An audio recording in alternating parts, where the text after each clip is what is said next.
عليكم ورحمة الله وبركاته.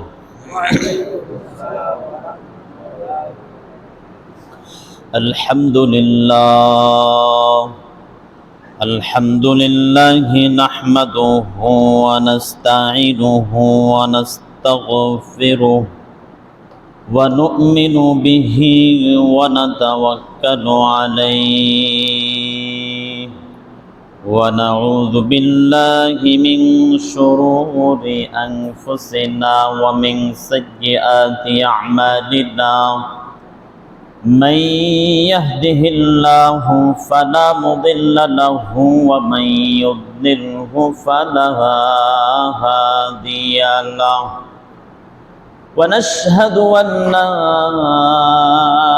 إله إلا الله وحده لا شريك له. ونشهد أن محمدًا عبده ورسوله صلوات الله وسلامه عليه وعلى آله وأصحابه أجمعين. أما بعد فأعوذ بالله من الشيطان الرجيم. بسم الله الرحمن الرحيم. ولنبلونكم بشيء من الخوف والجوع ونقص من الأموال والأنفس والثمرات وبشر الصابرين. صدق الله مولانا العظيم وصدق رسوله النبي الكريم ونحن على ذلك من الشاهدين والشاكرين والذاكرين والحمد لله رب العالمين. সকলে দরুদে ইব্রাহিম পড়ি। اللهم صل على محمد وعلى آل محمد كما صليت على إبراهيم وعلى آل إبراهيم إنك حميد مجيد. اللهم بارك على محمد وعلى آل محمد كما باركت على إبراهيم وعلى آل إبراهيم إنك حميد مجيد. رب اشرح لي صدري ويسر لي أمري واحلل عقدة من لساني يفقه قولي. سبحانك لا علم لنا إلا ما علمتنا إنك أنت العليم الحكيم. الحمد لله. আজ 20 সফর 1447 হিজরি, 31 শ্রাবণ 1432 বঙ্গাব্দ, 15 আগস্ট 2025 খ্রিস্টাব্দ। আজকের এই দিবসে মহান আল্লাহ পাক রব্বুল আলামিন আমাদের প্রতি অত্যন্ত দয়া করে, মায়া করে, ভালোবেসে জুমার নামাজ আদায়ের উদ্দেশ্যে জুমার আজানের পরে বাংলাদেশের ঐতিহ্যবাহী জেলা রাজশাহী এর অন্তর্গত তানোর থানার আওতাধীন আমশো তাতিয়ারপাড়া জামে মসজিদে উপস্থিত করেছেন। কিছু কথা বলার ও শোনার তৌফিক আল্লাহ তাআলা দান করলেন। এজন্য সকলে অন্তরের অন্তঃস্থল থেকে সেই মহান রবের শুকরিয়া আদায় করি। সকলে একসাথে এক বাক্যে বলি আলহামদুলিল্লাহ। অগণিত দরুদ বর্ষিত হোক ওই মহান রাসূল সাল্লাল্লাহু আলাইহি ওয়াসাল্লামের প্রতি, যিনি আশরাফুল আম্বিয়া, সাইয়্যিদুল কাউনাইন, রাহমাতুল লিল আলামিন। সকলে বলি সাল্লাল্লাহু আলাইহি ওয়াসাল্লাম। সম্মানিত উপস্থিতি, আমাদের সমাজে মানুষ মারা গেলে মৃত ব্যক্তি কেন্দ্রিক কিছু কার্যক্রম সম্পাদন করা হয়, যা ইসলামী শরীয়ত অনুমোদন দেয় না। কোরআন ও হাদিসে এর প্রমাণ খুঁজে পাওয়া যায় না। তাহলে মানুষ কিভাবে করে? এই আমলগুলো, এই কাজগুলো করা হয় বাপ দাদা করেছেন এই জন্য। আমাদের বাপ দাদাদেরকে এই কাজগুলো করতে দেখেছি। এই দলিলের উপরে ভিত্তি করে সমাজে কিছু কুসংস্কার, কিছু কুপ্রথা, জাহিলি যুগের রেওয়াজ রীতি আমাদের সমাজে এখনো বিদ্যমান আছে। মুআজ্জাজ হাজিরিন, এজন্য সর্বপ্রথম আপনাদেরকে বলতে চাই যে আমরা দিন শিখব কোথায় থেকে? ইসলামের কোন আমল কোথায় থেকে শিখব? শরীয়তের আমল কোথায় থেকে শিখব? সর্বপ্রথম আমাকে তাতাব্বু তালাশ করতে হবে। সর্বপ্রথম আমাকে দেখতে হবে কোরআনে এটা আছে কিনা। শরীয়তের কোনো আমল করতে হলে আমাকে সর্বপ্রথম দেখতে হবে যে এটা কোরআনে আছে কিনা। যদি কোরআনে না থাকে, এটা হাদিসের মধ্যে, সুন্নাহর মধ্যে আছে কিনা। যদি সুন্নাতে না থাকে, তো ওই সময়ের সমস্ত উলামায়ে কেরাম যদি ওই বিষয়ের উপরে একমত হয়, তাহলে এটাও শরীয়তের দলিল হবে, এটাও আমল প্রমাণ হবে।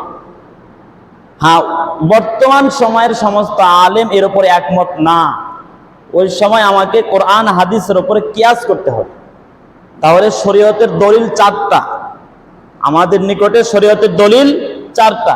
হয়তো কোরআনের মধ্যে থাকতে হবে, নয়তো সুন্নাহর মধ্যে থাকতে হবে, অথবা কোরআন সুন্নায় কোনটাই নাই। এমত অবস্থায় ইজমা হতে হবে। ইজমা নাই, তখন কিয়াস। আমাদের সমাজে যে আমলগুলো করা হয়ে থাকে মৃত ব্যক্তি কেন্দ্রিক, এইগুলো কোরআন সুন্নাহর মধ্যেও নাই, ইজমার মধ্যেও নাই, কিয়াসের মধ্যেও আসে না। এজন্য আজকে যে আলোচনা করা হবে সকলে মনোযোগ দিয়ে শুনবো এবং আমলের নিয়তে শুনবো। আমাদের সমাজ থেকে এই জাহিলি প্রথাগুলোকে, কুপ্রথাগুলোকে, কুসংস্কারগুলোকে দূর করার চেষ্টা করব। আল্লাহ তাআলা আমাদের সকলকে কথাগুলো শুনে বুঝে আমল করার তৌফিক দান করেন। সকলে বলে আল্লাহুম্মা আমিন। মুআজ্জাজ হাজিরিন, শুরুতে আমি আপনাদের সামনে তেলাওয়াত করেছি সূরা বাকারার 155 নম্বর আয়াত। এই আয়াতের মধ্যে আল্লাহ তাআলা কি বলছেন? وَلَنَبْلُوَنَّكُمْ بِشَيْءٍ مِّنَ الْخَوْفِ وَالْجُوعِ وَنَقْصٍ مِّنَ الْأَمْوَالِ। আল্লাহ পাক রব্বুল আলামিন মানুষদেরকে লক্ষ্য করে বলছেন, আমি অবশ্যই অবশ্যই তোমাদেরকে পরীক্ষা করব। কি দিয়া পরীক্ষা হবে? বিশাইইম মিনাল খাউফি ওয়াল জুই ওয়া নাকসিম মিনাল আমওয়ালি ওয়াল আনফুস। আমি তোমাদেরকে ভয় দিব, তোমাদেরকে ক্ষুধা দিয়া পরীক্ষা করব, তোমাদের সম্পদ নষ্ট করার মাধ্যমে তোমাদেরকে পরীক্ষা করব, তোমাদের কারো মৃত্যুর মাধ্যমে তোমাদেরকে পরীক্ষা করব, তোমাদের ক্ষেতের ফসল, বাগানের ফল ফলাদি নষ্ট করার মাধ্যমে তোমাদেরকে পরীক্ষা করব। আয়াতের অর্থটা কিন্তু মনোযোগ দিয়ে শুনেন। আল্লাহ তাআলা বললেন যে ওয়ালা নাবলুওয়ান্নাকুম, আমি তোমাদেরকে অবশ্যই অবশ্যই পরীক্ষা করব। আচ্ছা, আল্লাহর কথার মধ্যে কি অবশ্যই বলার জরুরত আছে? আল্লাহ যদি বলেন তোমাদেরকে পরীক্ষা করব, এর মধ্যে কোনো সন্দেহ আছে পরীক্ষা করবেন না? আল্লাহ বলছেন মানে তিনি পরীক্ষা করবেন। আল্লাহ তাআলা ওয়া নাবলুকুম বললে পারতেন। নাবলুকুম মানে আমি তোমাদেরকে পরীক্ষা করব, এটা বললেই হয়ে যেত। কিন্তু আল্লাহ তাআলা শুরুতে কি বলছেন? ওয়ালা নাবলুওয়ান্নাকুম। শুরুতে নাবলুকুমের আগে লাম আছে, লামে তাকিদ গুরুত্ব দিয়ে বুঝেছেন যে অবশ্যই। শুধুই লামে তাকিদ দিয়ে ক্ষান্ত হন না, আবার শেষে নুনে তাকিদ, নুনে তাসদিদ, ওয়ালা নাবলুওয়ান্নাকুম। তাহলে শুধু একবার অবশ্যই বলেননি যে আমি অবশ্যই অবশ্যই তোমাদেরকে পরীক্ষা করব।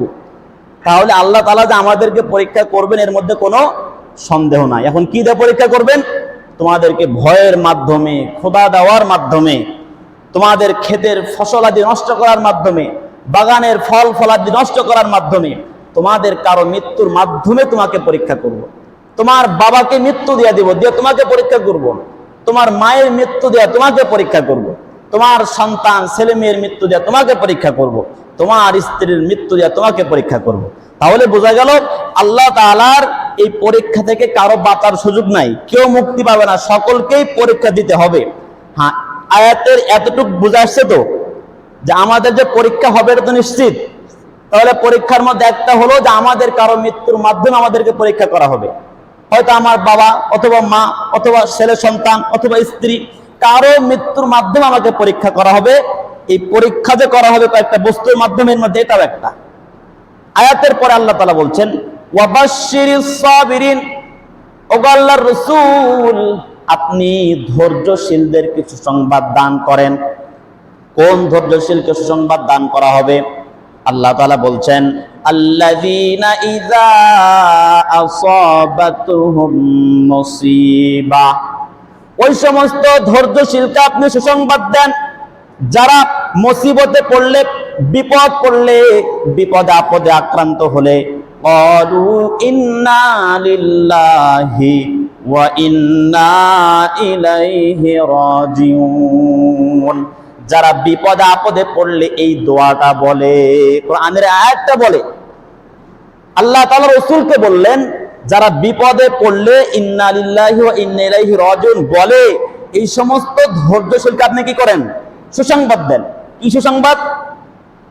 উলাইকা আলাইহিম সালাওয়াতুম মির রাব্বিহিম ওয়া রাহমা ওয়া উলাইকা হুমুল মুহতাদুন।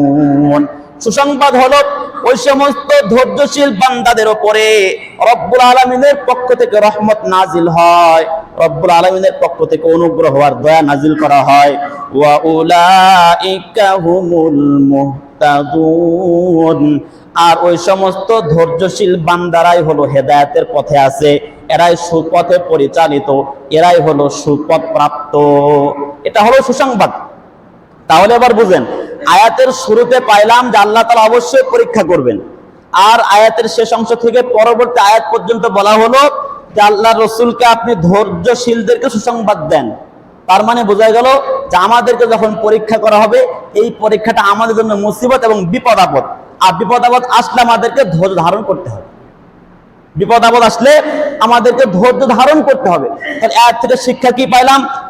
যে আল্লাযীনা ইযা আসাবাতহুম মুসিবা, তোমাদের কারো কাছে যদি মুসিবত যায় তাহলে কি বলো? ইন্না লিল্লাহি ওয়া ইন্না ইলাইহি রাজিউন। আমার ক্ষেতের ফসল নষ্ট হয়ে গেছে, তখন আমি কি বলবো? বলেন, সকলে বলেন। আমার ক্ষেতের ফসল নষ্ট হয়ে গিয়েছে, তখন আমি কি বলবো? আমার জুতা ছিঁড়ে গেছে, তখন কি বলবো?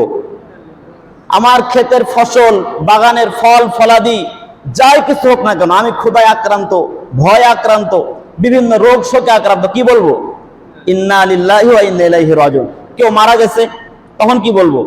আমার বাবা হোক, মা, চাই স্ত্রী, চাই পুত্র, যে কেউ মারা যাক না কেন, তখন কি বলবো? ইন্না লিল্লাহি ওয়া ইন্না ইলাইহি রাজিউন। আমাদেরকে আয়াতে ধৈর্যের উপদেশ দেওয়া হয়েছে। এই আয়াত থেকে আমরা ধৈর্যের উপদেশ পাই। এইখানে বিলাপ করা, কেউ মারা গেলে মাতম করতে হবে, ছন্দ বলে বলে কান্না করতে হবে, কবিতা বলে বলে কাঁদতে হবে, সুর করে করে কাঁদতে হবে, শোক এবং দুঃখে কষ্টে নিজের গালে আঘাত করতে হবে, বুকে থাপ্পড় মারতে হবে, জামা ছিঁড়ে ফেলতে হবে, চুল ছিঁড়ে ফেলতে হবে। এর বিধান কি এখানে পাওয়া গেল? কোরআনে পাওয়া গিয়েছে। তাহলে আমরা কোথা থেকে করি? আমাদের কেউ মারা গেলে, নিকট আত্মীয় মারা গেলে যে কাঁদতে কাঁদতে শহীদ হয়ে যায়, নিজের শোকে দুঃখে গালে আঘাত করি, বুকে আঘাত করে জামা ছিঁড়ে ফেলে দিই, চুল ছিঁড়ে ফেলে মহিলারা, এগুলো কোথায় থেকে আসবে? এটা তো ইসলাম অনুমোদন দেয় না। কোরআনের বিধান হলো তোমার কাছে মুসিবত আসছে, তুমি ইন্না লিল্লাহি ওয়া ইন্না ইলাইহি রাজিউন বলো। হ্যাঁ, এখন ইন্না লিল্লাহি অর্থ কি? এটা কেন বলতেছে? ইন্না লিল্লাহি, নিশ্চয় আমরা সকলে আল্লাহ তাআলার জন্য, ওয়া ইন্না ইলাইহি রাজিউন, আর আমরা তার কাছেই প্রত্যাবর্তন করব। এখন যখন আমার বাবা মারা গেল, আমি বললাম ইন্না লিল্লাহি ওয়া ইন্না ইলাইহি রাজিউন, যে আমি তো আল্লাহর জন্য, আল্লাহ তাআলা আমাকে বানিয়েছেন, আল্লাহ তাআলা আমার বাবাকে নিয়ে গেছেন, আমাদেরকে তার কাছে যেতে হবে। যখন আমি এইগুলো বলবো, আমার মধ্যে ধৈর্যের শিক্ষা আসবে, সবরের শিক্ষা আমার মধ্যে আসবে। তো আমরা যে কান্নাকাটি করি, হ্যাঁ এখন আমার বাবা মারা গেল, আমার জন্য দুঃখ হবে, কষ্ট হবে, এজন্য অন্তরে কষ্ট অনুভব করুন, চোখ দিয়ে পানি পড়বে, শরীরের অঙ্গ প্রত্যঙ্গে এটা প্রকাশ পাওয়া যাবে না। আপনি দুঃখিত, আপনি শোকাহত, আপনি ব্যথিত, এটা আপনার অন্তরে প্রকাশ পাবে, চোখ দিয়ে পানি পড়বে, মুখে প্রকাশ পাবে না, শরীরের বাহ্যিক অঙ্গ প্রত্যঙ্গে প্রকাশ পাবে না। কিন্তু আজ আমরা শোক প্রকাশ করি কিভাবে? বাহ্যিক অঙ্গ প্রত্যঙ্গের মাধ্যমে, যেটা ইসলাম অনুমোদন দেয় না।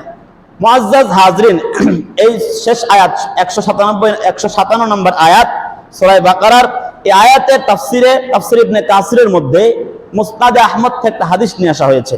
এই হাদিসটা সহিহ মুসলিমের 2011 নম্বর হাদিস। হাদিসটা খুব চমৎকার, আলোচনার মাঝখানে এটা আপনাদেরকে শোনায় দিই। হযরত উম্মে সালামা রাদিয়াল্লাহু তাআলা আনহা থেকে বর্ণিত, তিনি বলেন, আমার স্বামী আবু সালামা রাদিয়াল্লাহু তাআলা আনহু রাসূলের দরবার থেকে একবার আমার ঘরে আসলেন। আসার পর আমার কাছে বললেন, আজকে রাসূলুল্লাহ সাল্লাল্লাহু আলাইহি ওয়াসাল্লামের দরবার থেকে এমন একটা হাদিস আমি শ্রবণ করেছি, এমন একটা হাদিস রাসূলের থেকে গ্রহণ করেছি, যে হাদিস শোনার পর আমি আনন্দিত হয়ে গেছি, খুশি হয়ে গেছি। হযরত উম্মে সালামা রাদিয়াল্লাহু তাআলা আনহা বললেন, কি এমন হাদিস শুনেছেন, আমাকেও শোনান। এইবার আবু সালামা রাসূলের থেকে শোনা হাদিস উম্মে সালামাকে শোনাইতেছে যে রাসূল বলেছেন, মুসলমানদের মধ্যে যদি কেউ বিপদ আপদে পড়ে, কেউ যদি মুসিবতগ্রস্ত হয়ে যায়, আর যদি সে এই দোয়াটা পড়ে, আল্লাহুম্মা আজুরনি ফি মুসিবাতি ওয়া আখলিফ লি খায়রাম মিনহা, এই দোয়াটা যদি কেউ মুসিবতে পড়ে তাহলে তাকে আল্লাহ তাআলা ওই মুসিবতের কারণে, বিপদের কারণে তার যে বস্তু, যে সম্পদ নষ্ট হয়ে গেছে, আল্লাহ তাআলা তাকে এর চাইতে উত্তম বস্তু দান করবেন। সুবহানাল্লাহ। হযরত উম্মে সালামা রাদিয়াল্লাহু তাআলা আনহু, উম্মে সালামা রাদিয়াল্লাহু তাআলা আনহা স্বামীর থেকে এই হাদিসটা শুনে দোয়া মুখস্থ করে নিলেন। এই হাদিসে একটা কথা আপনাদেরকে বলতে চাই, এইখান থেকে একটা শিক্ষা হলো, আবু সালামা পুরুষ মানুষ, রাসূলের থেকে হাদিস শুনেছেন, এটা এসে স্ত্রীর কাছে শোনাইতেছেন। এর দ্বারা বোঝা গেল স্বামী স্ত্রীর মধ্যে হাদিস তালিম, দ্বীনি তালিমের চর্চা হওয়া উচিত কি উচিত না? তাহলে আপনারা জুমার বয়ানে হাদিস শুনেন, এগুলো গিয়ে স্ত্রীর কাছে আলোচনা করা। তারাও তো আমার বয়ান শুনে না। আপনারা যেরকম প্রতি সপ্তাহে হুজুরের বয়ান শুনেন, ইমাম সাহেবের কথা শুনেন, আলোচনা শুনেন, এটা তো মহিলাদের শোনার সৌভাগ্য হয় না। আপনাদের উচিত এইখানে যে আলোচনাগুলো হয় এখনো, এগুলো সব স্ত্রীর কাছে পৌঁছায় দেওয়া, তাদেরকে জানানো। আর আজকের আলোচনার বেশিরভাগ উদ্দেশ্যে তাদের জন্যই, কারণ এই অপকর্মগুলো, কুসংস্কারগুলো তারাই করে থাকে। তো দোয়াটা হলো, আল্লাহুম্মা আজুরনি ফি মুসিবাতি ওয়া আখলিফ লি খায়রাম মিনহা, হে আল্লাহ, আপনি আমাকে আমার এই মুসিবতের সময়, বিপদের সময় আমাকে সওয়াব দান করুন, আমাকে ধৈর্য ধারণ করার তৌফিক দান করুন, এই ধৈর্যের বিনিময়ে আমাকে সওয়াব দান করুন, আর আমার যেটা ক্ষতি হয়ে গেল এর বিনিময়ে আপনি আমাকে উত্তমটা দান করুন। উম্মে সালামা রাদিয়াল্লাহু তাআলা আনহা বলেন, আবু সালামা রাদিয়াল্লাহু তাআলা আনহু যখন মৃত্যুবরণ করলেন, মৃত্যুবরণ করার পর আমি বললাম, ইন্না লিল্লাহি ওয়া ইন্না ইলাইহি রাজিউন। এই দোয়া পড়ার পর তার থেকে আমি যে রাসূলের হাদিস শুনেছিলাম, ওই দোয়াটা পড়তে থাকলাম, আল্লাহুম্মা আজুরনি ফি মুসিবাতি ওয়া আখলিফ লি খায়রাম মিনহা। এই দোয়াটা আমি বারংবার পড়তে থাকতাম, কিন্তু মনে মনে চিন্তা করতাম, আবু সালামা কত ভালো মানুষ ছিল, তার থেকে উত্তম স্বামী আর কি আমি কখনো পাবো? তার থেকে ভালো স্বামী তার আশা করা যায় না। মনে মনে সন্দেহ করতাম, আবার দোয়া করতে থাকতাম। রাসূলের হাদিস যেহেতু সন্দেহ করার সুযোগ নাই, এজন্য আমি দোয়া করতাম। আমার যখন ইদ্দত পূরণ হয়ে গেল, রাসূলুল্লাহ সাল্লাল্লাহু আলাইহি ওয়াসাল্লাম একবার আমার ঘরে আসলেন। ওই সময় আমি চামড়ায় কাজ করছিলাম, তখনকার কাজ তো চামড়ায় রং লাগানো, তিনি চামড়ায় রঙের কাজ করছিলেন। রাসূলের আগমন দেখে আমি কাজ শেষ করে দিলাম। রাসূল ভিতরে আসার অনুমতি চাইলেন, আমি ভিতরে একটা নরম স্থান দেখায় দিলাম, রাসূল সেইখানে বসলেন। রাসূলুল্লাহ সাল্লাল্লাহু আলাইহি ওয়াসাল্লাম আমাকে বিবাহের প্রস্তাব করলেন, উম্মে সালামা আমি তোমাকে বিবাহ করতে চাই। আমি রাসূলকে বললাম, ওগো আল্লাহর রাসূল, আপনি আমাকে বিবাহ করতে চান, এটা তো অনেক সৌভাগ্যের বিষয়, আমার জন্য বড় সৌভাগ্য, কিন্তু আমার সমস্যা আছে, আমার তো বয়স বেশি, আমি একটু লজ্জাবতী নারী, আমার লজ্জার কারণে হয়তো আপনার স্বভাবের বাইরে কোনো কাজ হয়ে যাইতে পারে, আপনি চান না এমন কোনো কাজ আমি করে ফেলতে পারি, এর জন্য হয়তো আল্লাহ তাআলা আমাকে শাস্তি দিবেন, এর জন্য আমার ভয় হয়। আর একটা সমস্যা হলো আমার ছেলে মেয়ে আছে, তাদের কি হবে, জন্য আমি বিয়ে করতে চাই না। রাসূলুল্লাহ সাল্লাল্লাহু আলাইহি ওয়াসাল্লাম বললেন, উম্মে সালামা, তোমার যে বয়স বেশি তাতে কি সমস্যা?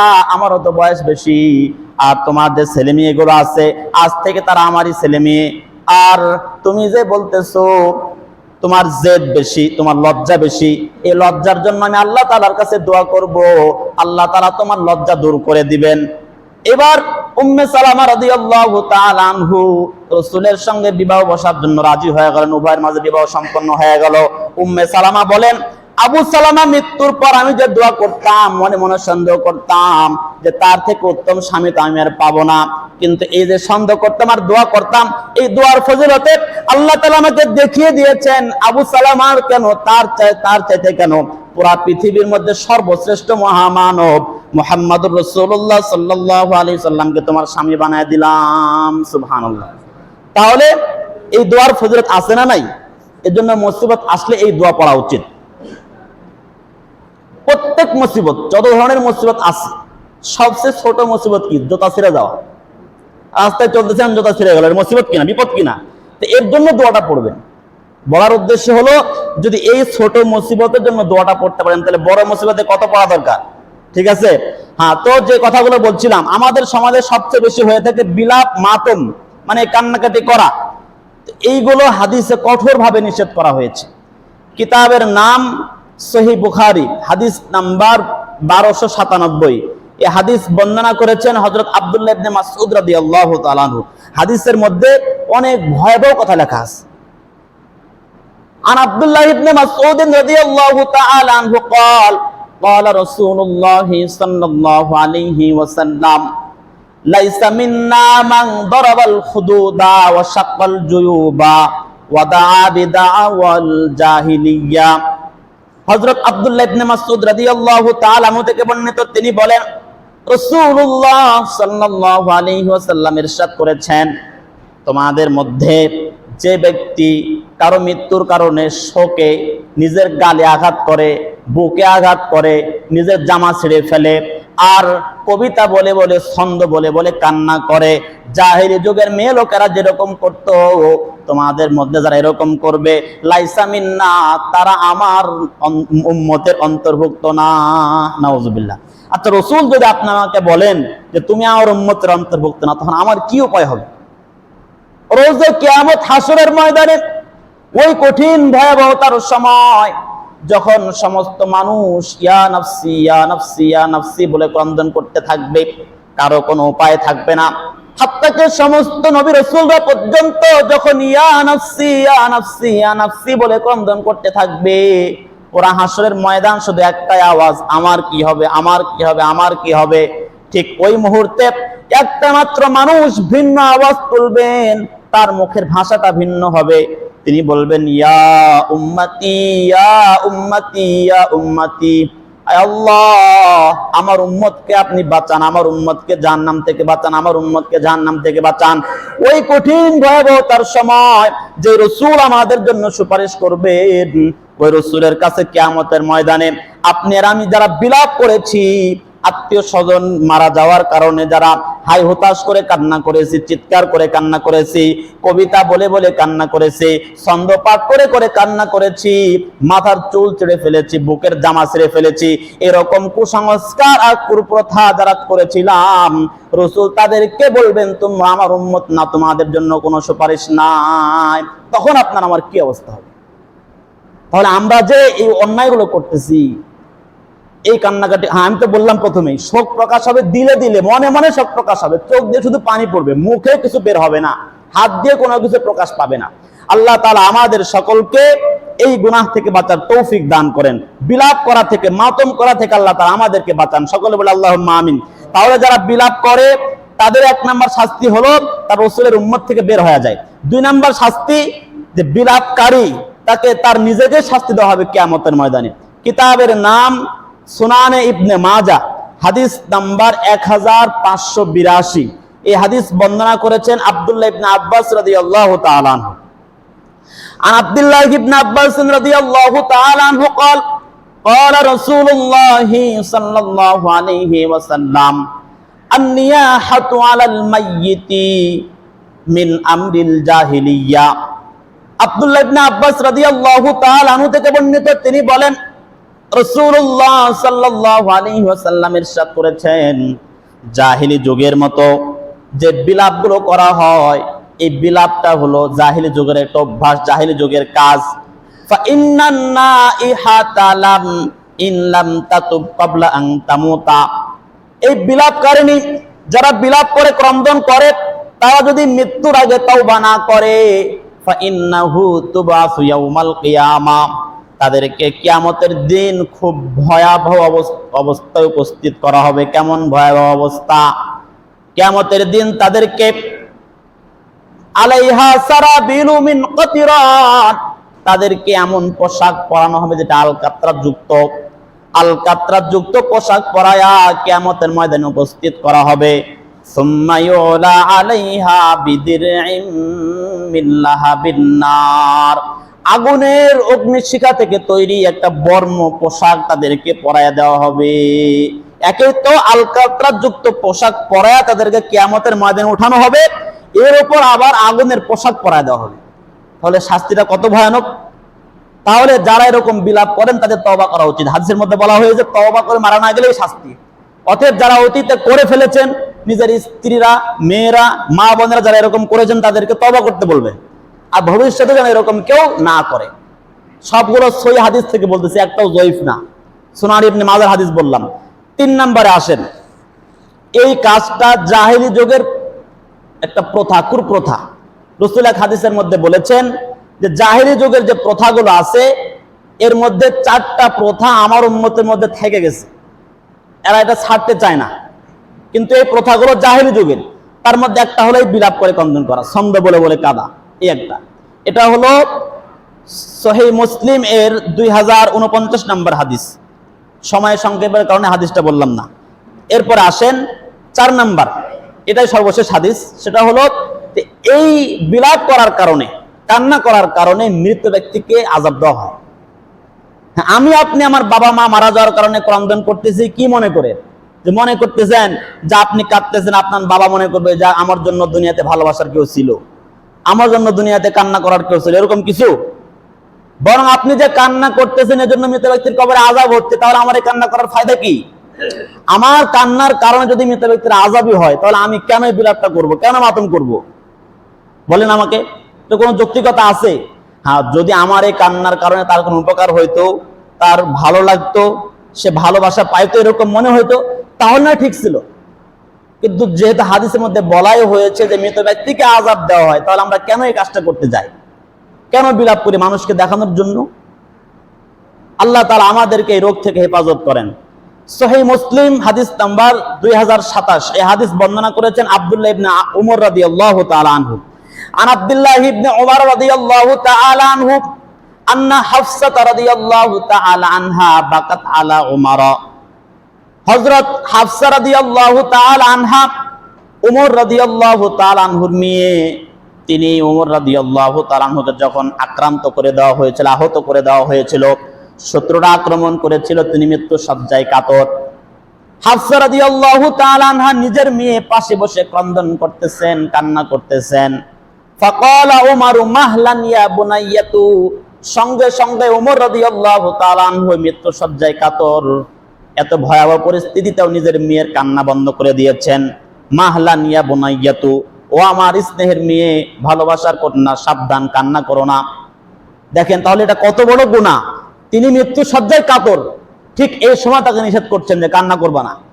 আলা তাআলামি আন্না রাসূলুল্লাহি সাল্লাল্লাহু আলাইহি ওয়াসাল্লাম ক্বাল, তুমি কি জানো না রাসূলুল্লাহ সাল্লাল্লাহু আলাইহি ওয়াসাল্লাম বলেছেন, ইন্নাল মাইয়িতা ইউআযাবু বিবুকাই আহলিহি আলাইহি, মৃত ব্যক্তিকে তার পরিবার পরিজন, আত্মীয় স্বজনের কান্নার কারণে তাকে শাস্তি দেওয়া হয়। নাউজুবিল্লাহ। অতএব আমাদেরকে কান্না করতে হবে, শুধু চোখ দিয়ে পানি পড়বে, মুখে কোনো আওয়াজ হবে না এবং হাত পা দ্বারা কোনো কিছু প্রকাশ পাবে না। আল্লাহ তাআলা আমাদেরকে সকলকে বোঝার তৌফিক দান করেন। তাহলে 1 নাম্বার কুসংস্কার, কুপ্রথা, বেদাত হলো মৃত ব্যক্তির জন্য বিলাপ করা, মাতম করা। এবার আসেন 2 নাম্বার, মৃত ব্যক্তির পরিবারের পক্ষ থেকে খাবার আয়োজন করা হয়। যেদিন মানুষ মারা যায়, মৃত ব্যক্তির পরিবারের পক্ষ থেকে যারা দাফন করতে আসে তাদের জন্য খাবারের আয়োজন করা হয়। আচ্ছা, এটা কোরআন হাদিস পরে বলতেছি, নিজের যুক্তিতে ধরেন তো, নিজের যুক্তিতে বলেন। এরা তো শোকে আছে, এরা শোকাহত ব্যাধিত দুঃখিত পরিবার, তাদের খাবার আয়োজন করাটা কোন যুক্তিতে ধরে আপনারাই বলেন? পুরা দেশব্যাপী এই বেদাতগুলো চলতেছে, কোন আলেম গায়রে আলেম পার্থক্য নাই, সবাই কাজগুলো করে। কিন্তু এই কাজগুলোর দলিল কোথায়? কোরআনে নাই, সুন্নাহে নাই, ইজমায়ে নাই, কিয়াসে ধরে না তো। আপনারা আপনাদের যুক্তিতে বলেন, কোরআন হাদিসের কিয়াস বাদ দেন, আপনাদের যুক্তিতেই বলেন। খাবার আয়োজন তো বিবাহের আয়োজনে হয়, খুশির আয়োজনে হয়, উৎসবের আয়োজনে হয়, কিন্তু এইখানে তো একজন মানুষ মারা গেল, তো সেইখানে আয়োজন করাটা কেমন যুক্তিসঙ্গত? যুক্তিতে ধরে? আপনাদের কি মনে হয় যে এটা করা উচিত কি উচিত না? তারা তো দুঃখিত কষ্টে আছে, শোকাহত পরিবার, তাদের জন্য খাবার আয়োজন করাটা কষ্টকর না? একই তো কষ্টের উপরে আছে, আবার কষ্ট চাপায়া দেওয়া। তো আমাদের এই সমাজ থেকে এটা বন্ধ করতে হবে। যদি আপনারা চান যে আমরা কোরআন সুন্নাহ মোতাবেক জীবন পরিচালনা করব, তাহলে এগুলো মানতে হবে। হ্যাঁ, আপনি বলবেন যে আমাদের বাপ দাদা করে গেছে। আরে ভাই, বাপ দাদা করে গেছে তো কি হয়েছে? বাপ দাদারা কি ভুল করতে পারে না এমন কিছু? তার কি মানুষ না? কুল্লু বনি আদম খাত্তাউন, হাদিসের মধ্যে আছে প্রত্যেক বনি আদম সে ভুল করতে পারে, ভুলকারী। স্বয়ং আদম আলাইহিস সালাতু ওয়াস সালাম তো ভুল করেছেন প্রথমে, প্রথম মানুষ, প্রথম ভুলকারী। তো আপনার বাপ দাদা কি হয়েছে, ভুল করতে পারে না? যেখানে আমি সরাসরি আপনাদেরকে হাদিস বলতেছি, কোরআন থেকে বলতেছি, এখানে আপনার বাপ দাদার কথা কোনো ভিত্তি আছে? এজন্য শুরুতেই বলছি যে আমাদেরকে দিন শিখতে হবে কোরআন থেকে। যদি কোরআনে না পাই হাদিস থেকে, হাদিসে না পাই ইজমা থেকে, ইজমা না পেলে তখন কিয়াস চলবে। তাহলে যেই কথাটা হলো যে আমাদের সমাজে খাবারের আয়োজন করা হয়, হাদিসে কি বলা হচ্ছে শুনে নেবা। কিতাবের নাম সুনানে আবু দাউদ, হাদিস নাম্বার 3132। এই হাদিস বর্ণনা করেছেন আব্দুল্লাহ ইবনে জাফর রাদিয়াল্লাহু তাআলা আনহু। প্রথমত হাদিস বলার আগে বলে নেই যে খাবার আয়োজন করা, মৃত বাড়ির ব্যক্তির পক্ষ থেকে খাবার আয়োজন করা তো নিষেধই, বরং মৃত ব্যক্তির জন্যই খাবার পাঠানোর নির্দেশ দেওয়া হয়েছে। যারা প্রতিবেশী আছে, আত্মীয় স্বজন আছে, তাদেরকেই নির্দেশ দেওয়া হয়েছে তোমরা তাদেরকে খাওয়াও, তারা তো কষ্টের মধ্যে আছে। আর আমরা উল্টাটা করি, মৃত ব্যক্তিদেরকে আরো কষ্ট দিয়ে তাদের খাবার আয়োজন করতে বলি। হাদিসের মধ্যে আছে عن عبد الله بن جعفر رضي الله تعالى عنه قال قال رسول الله صلى الله عليه وسلم اصنعوا لآل جعفر طعاما فإنه قد أتاهم أمر شغلهم। আব্দুল্লাহ ইবনে জাফর রাদিয়াল্লাহু তাআলা আনহু থেকে বর্ণিত, তিনি বলেন, যখন জাফর রাদিয়াল্লাহু তাআলা আনহু মৃত্যুবরণ করেছিলেন, মারা গিয়েছিলেন, তখন রাসূলুল্লাহ সাল্লাল্লাহু আলাইহি ওয়াসাল্লাম সাহাবায়ে কেরামকে নির্দেশ দিয়েছেন, ইসনাউলি আলি জাফরিন তাআমান। তাআমান মানে খাবার, যে তোমরা জাফরের পরিবারের জন্য খাবারের ব্যবস্থা করো। ফাইন্নাহু কদ আতাহুম আমরুন, কারণ তাদের সামনে আজকে এমন একটা বিষয় উপস্থিত হয়েছে, জাফর মারা গেছে, এটাই বড় বিষয়। এটা এমন একটা বিষয় তাদের সামনে উপস্থিত হয়েছে, শাগালাহুম, তারা সকলে আজকে এই কাজের মধ্যে ব্যস্ত আছে। অতএব তাদেরকে কষ্ট না দিয়া তোমরা খাবার পাঠাও। এই হাদিসে কি পাইলেন? খাবার আয়োজন করতে হবে না, করতে হবে না? বরং আমরা যারা প্রতিবেশী আছি, প্রতিবেশীদের উচিত, আত্মীয় স্বজনদের উচিত মৃত ব্যক্তির বাড়িতে খাবার পাঠানো। কমসে কম সেই দিন যেন তাদের বাড়িতে রান্না না হয়, তাদেরকে রান্না করতে না দেওয়া। কিন্তু আমরা কি করি? জোর করে তাদের ঘর থেকে চাল বের করে, ডাল বের করে, আলু বের করে শুরু হয়ে যায় রান্না করা, তাই না? আল্লাহ তাআলা আমাদের সকলকে এই কুসংস্কার, কুপ্রথা, জাহিলি প্রথা থেকে বেঁচে থাকার তৌফিক দান করেন। মুআজ্জাজ হাজরিন, সুনান ইবনে মাজাহ হাদিস নাম্বার 1612, এই হাদিস বর্ণনা করেছেন জারির ইবনে আব্দুল্লাহ রাদিয়াল্লাহু তাআলা আনহু। তিনি বলেন যে আমরা মৃতের বাড়িতে উপস্থিত হওয়া এবং খাবার আয়োজন করাকে নিয়াহা এর অন্তর্ভুক্ত মনে করতাম। ওই শুরুতে বললাম আর নিয়াহাতু আলাল মাইয়িতি, মৃত ব্যক্তির উপরে জাহিলি যুগের যে কুপ্রথাগুলো আছে এইগুলো প্রচলন করা, তার শাস্তি কি? যে তাকে কিয়ামতের ময়দানে আলকাতরা যুক্ত জামা পরিধান করে উঠানো হবে এবং এর উপরে আগুনের পোশাক তাকে পরায় দেওয়া হবে যদি তওবা না করে। তো এই কাজটাও এটার অন্তর্ভুক্ত। হাদিসের মধ্যে আছে যে ওয়াসনাতিত তাআমি মিনান নিয়াহা, মৃত ব্যক্তির বাড়িতে খাবারের আয়োজন করাটাই নিয়াহা এর অন্তর্ভুক্ত, জাহিলি কুপ্রথার অন্তর্ভুক্ত। অতএব এইটা থেকে আমাদেরকে বেঁচে থাকতে হবে। সর্বশেষ সময় যদিও শেষ হয়ে গেছে, সর্বশেষ বলে দিই, বাংলাটা বলতেছে শুধু যে আরেকটা হলো নির্দিষ্ট দিন নির্ধারণ করে উৎসব পালন করা। যে কোনো উৎসব হোক, 3 দিন, 4 দিন, 7 দিন, 15 দিন, 21 দিন, 40 দিন, জন্মদিন, মৃত্যুবার্ষিকী, যা আছে, যত দিবস আছে একটাও কোরআন সুন্নায় নাই। কোরআন সুন্নায় পালন করতে হবে এরকম কোনো দিবস নাই। হ্যাঁ, এখন আপনি যদি বলেন আমি কোরআন সুন্নাত জীবন পালন করব না, আমি কুপ্রথা অনুযায়ী চলবো, বাপ দাদার অনুকরণ করে চলবো, চলেন। আমার বলার দায়িত্ব আমি বলে দিলাম, কেউ 40 করবেন না, কেউ 3 দিনা পালন করবেন না, কেউ 4 দিনা পালন করবেন না। কেউ মারা গেলে মসজিদে রুটি হালুয়ার খরচ দিতে হবে, হাজির দিতে হবে, কি কোন প্রথা রসুলের যুগে আছে বলেন? না রসুল করেছেন, না সাহাবায়ে কেরাম করেছেন। রসুলও করেননি, সাহাবায়ে কেরাম করেননি। 100 লক্ষ সাহাবায়ে কেরামের একজন আমল আপনি দেখান যে তারা 40 পালন করেছে। কোরআনে দেখান আপনি, হাদিসে দেখান আপনি, ইজমাতে দেখান। তাহলে আমরা 40 প্রথা কোথায় থেকে পাইলাম? সব জাহিলি যুগের প্রথা এগুলো। 40 পালন করা এটা তো হিন্দুদের শ্রাদ্ধের সাথে মিলে যায়। তারা যেরকম শ্রাদ্ধ করায় আপনি মুসলমানেরা 40 পালন করেন। হ্যাঁ, আমার বাড়িতে হয় ভাই, কি বলবো আপনাদেরকে, দুঃখের বিষয়, এটা কেউ মানতে চায় না। অন্য যে কোনো বিষয়ে সকলেই বলে যে আমরা কোরআন সুন্নায় দেখবো আছে কিনা, অথচ 40 সমস্ত আলেমরা বলতেছে জায়েজ নাই, করা যাবে না। এটা মানেন না কেন? কোরআন সুন্নাহ এটা যদি না মানেন তো কার কথা মানবেন? আপনাদেরকে তো আমার মুখের কথা বিশ্বাস করতে বলছি না, কোরআন হাদিসে দেখে নেন। হ্যাঁ, যদি কোরআন হাদিসের বাইরে আমি কোনো কথা বলে থাকি তখন আমাকে ধরবেন, অথবা আপনি একটা হাদিস দেখান যেটা 40 পক্ষে, অথবা আপনি উলামায়ে উম্মতের ইজমা দেখান যে 40 পক্ষে, তা আমি আমার এই কথা রুজু করবো, কথা ফিরায় নিব। মুআজ্জাজ হাজরিন, যদিও কথাগুলো শক্তভাবে বললাম, সময় পার হয়ে গিয়েছে, কিন্তু অনেক জটিল, কিন্তু একটা ব্যাপারে বিষয়টা অনেক জটিল। এই গুনাহটা অনেক ভয়াবহ, মানুষ মানতেই চায় না যেটা গুনাহের কাজ। হ্যাঁ, এখান থেকে আমি আপনাদেরকে বোঝাই যে মানুষের স্বভাব কিন্তু গুনাহের দিকে ধাবিত হওয়া, মানুষের স্বভাব গুনাহের দিকে ধাবিত হওয়া। মানুষকে যে বিষয় থেকে নিষেধ করা হয়, যেটা শরীয়তের কাজ না, মানুষ কিন্তু সেদিকে যায়।